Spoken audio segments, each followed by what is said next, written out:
While fans of the MCU are getting excited about Doctor Strange in the Multiverse of Madness, fans of Doctor Who are still trapped in the vaginaverse of wokeness.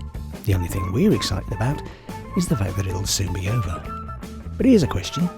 What if Doctor Strange was Doctor Who? Oh, for God's sake! I don't like it. Idiots! Hello, Grumpies. When everyone went nuts over 3 Spider-Mens together, Doctor Who fans were like, yeah, we were doing that sort of stuff years ago. And now everyone's going nuts over the multiverse. Again, Doctor Who fans are like, we did that years ago. Admittedly, only twice, in Inferno and Rise of the Cybermen, but we did it first. In fact, it's there, right at the very beginning. The very first episode of Doctor Who was shot twice, and it was the remount version that was transmitted. I've been working on a fan edit of the untransmitted pilot, and that got me thinking. You can see the 2 versions of Unearthly Child as Doctor Who in 2 universes. Parallel worlds, alternate timelines and counterfactuals have been the staple of sci-fi for years. They're allied to the concept of headcanon, which is where fan explanations live until the TV show contradicts them. Like making the Doctor a brown, anti-imperialist portal baby instead of a madman with a box. Casting Jodie Whittaker as the Doctor was divisive enough, but to follow that up with the Timeless Child, that created a schism in fandom that will never heal. And the saddest thing about it is that it was avoidable, but that leftist fuckwit chibnob did it anyway. The headcanon is a wonderful thing, so let's jump in the TARDIS, activate the emergency unit, and travel to another dimension. A dimension not of sight and sound, but of mind. A journey into a wondrous land of imagination. Next up, the Nutshite Zone. Here's the thing about being a fan rather than a normie. A normie only thinks about it when it's on. Once it's over, they move on and do something else. A fan keeps thinking about it when it's over. It fires their imagination and they think, what if? For instance, what if Sherlock hadn't happened? Or what if Sherlock had happened, but with Richard E. Grant as Sherlock and Paul McGann as Watson? What if Lefty Muff Twat had been involved in the pilot, but realising that trying to run Sherlock and Doctor Who would be too much, and that both shows would suffer as a result, he handed Sherlock over to Mark Gatiss and concentrated on Doctor Who?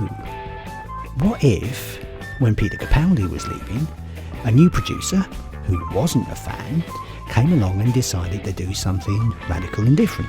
Not something stupid and divisive like casting a woman, thus splitting fandom, halving the audience, sending the ratings into the toilet and cutting your income from merchandise in half. A really sensible thing for the BBC to do when the government are thinking of taking away the licence fee TV poll tax that's been propping you up all these years. No, what if he had a plan to take Doctor Who from television to the cinema? What if Benedict Cumberbatch was cast as the next Doctor Who after Capaldi on the premise that they would take the show from the small screen to the big screen?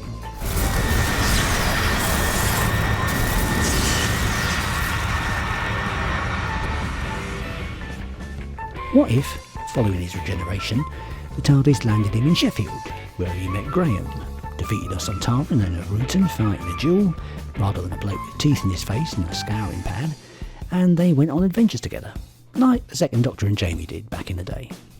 What if the Doctor and Graham, Sherlock Holmes in space and his Watson, after a whole load of adventures run into the Master, who has somehow managed to destroy Gallifrey? That must have been hard, right? No, actually it was super easy, barely an inconvenience. The Master reveals that the Doctor isn't the Time Lord who ran away, but a portal baby, and the Time Lords stole their ability to regenerate from him. Fuck off! What if this is the point where the Doctor tells the Master that he's wrong? He was the portal baby who gave the Time Lords the ability to regenerate forever, so they would be an unkillable army that he could use to conquer the universe. What if the Master hid a genetic kill switch inside his gift of regeneration so he could force them to obey him or die? What if, once the Time Lords realised what he'd done, surprise surprise, they weren't that keen on their new regenerative abilities, the end result of which was the Master allying himself with the vampires and starting the Time Lord Vampire War we heard about in State of Decay. What if, once the Master and the vampires had lost, the Time Lords punished the Master by wiping his memory, genetically modifying the kill switch to a limited number of regenerations, and put him in the Gallifrey equivalent of Arkham Asylum, and giving him a doctor to look after him? What if the reason they call him the Doctor is that he was the Master's doctor, and the Master was his patient? And yes, of course the War Chief's the Master. Fuck off.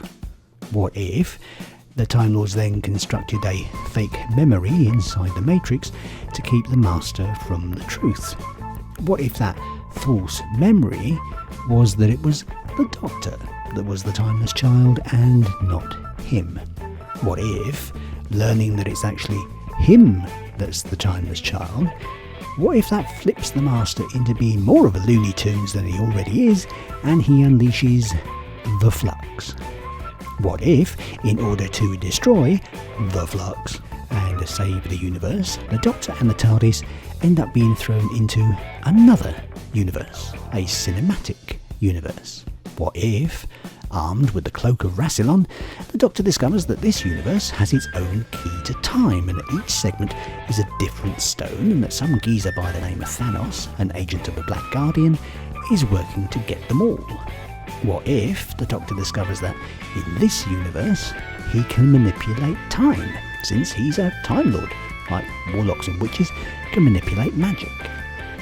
Now, I don't know about you, but that sounds a lot better than that Dr. Pooh shite that Chibnall's given us. But what do you think? Do you have a better idea of how Doctor Who might have ended up in a better place in the run-up to its 60th anniversary? Let me know in the comments below. If you've got something constructive to say, that is. If all you want to do is be sarky and have a go, then fuck off. Until the next time, this is the Grumpy Old Fan, encouraging you to resist the Marxists, don't let them get to you, and stay grumpy. If you're a lefty and have been affected by anything in this video, Fuck off!